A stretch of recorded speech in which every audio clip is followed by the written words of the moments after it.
This is going to be video one of a few videos that I'm going to try to do here. For anybody that might be watching the channel that is somehow new to it, somehow found your way to it, this video isn't necessarily going to be easy for you to understand. It doesn't mean that you can't or shouldn't try to understand it.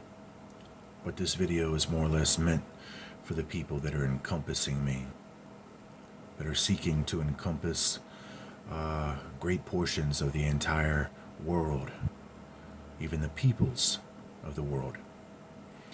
And it's going to be a warning for this club, for the secret society, for these world rulers, and even their special king. The warning is going to be connected more or less to the title of the video, Fire Mouse. And I'm going to show you some things that are going to be from multiple sources of information concerning ancient history, biblically speaking, and we're going to look at some comparisons from ancient Mexico. We're going to look at some comparisons from ancient Egypt, and then some very literary sources that speak about these things.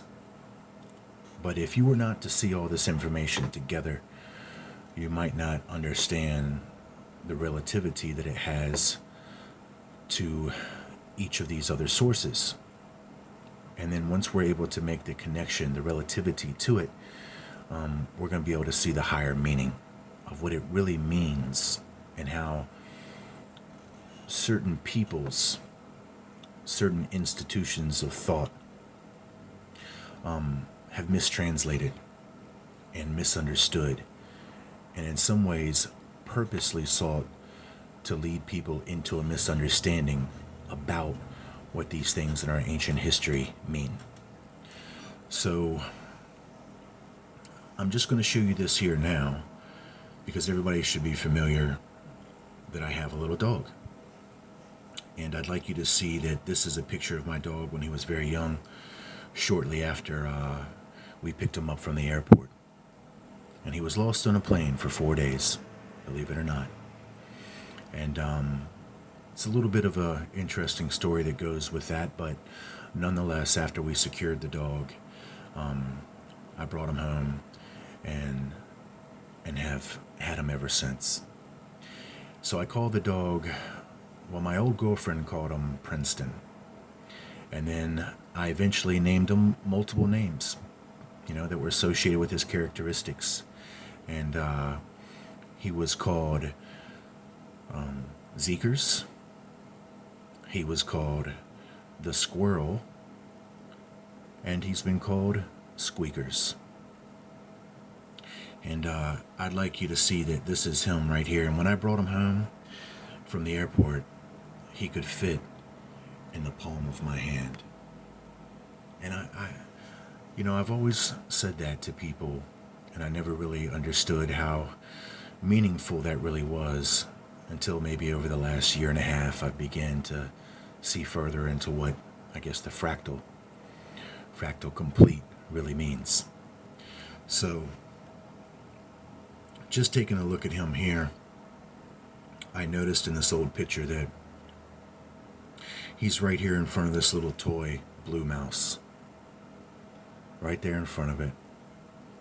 And that's why I have the mouse and then arrows drawn to the mouse, and then here the little mouse as well. They're both the mouse. That's almost like a little bit of symbolic proof, I guess, that the supernatural kind of offers in fulfillment of at least how I can understand things and where I fit into all this and where it fits into all this in my life, and then what the relativity has of what I've been really selected to do that is connected to this fire mouse and this type of fire from the sky. Now they have a type of fire that they're seeking to bring. And of course, you should understand Revelation chapter 13, verse 13. But once again, we're dealing with the mirror.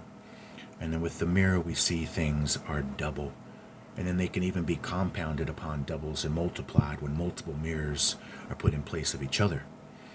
But the most simplest perspective here is that they are running a mirror, and within this mirror, the reflection of their vanity has created everything backwards. But in a way, God fulfills through the prophet in likeness of similitude. And this is where you're going to see me fulfill the likeness of similitude. But I'm not coming with the backward portion of the mirror. I'm coming with the original image of God that is coming through this projection of everything backwards, and I'm seeking to make it right again. So please return for the next portion of the video.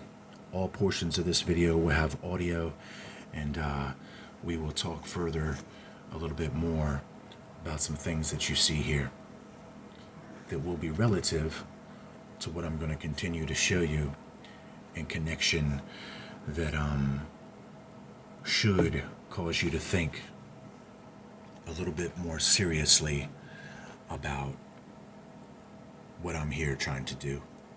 I'll be back.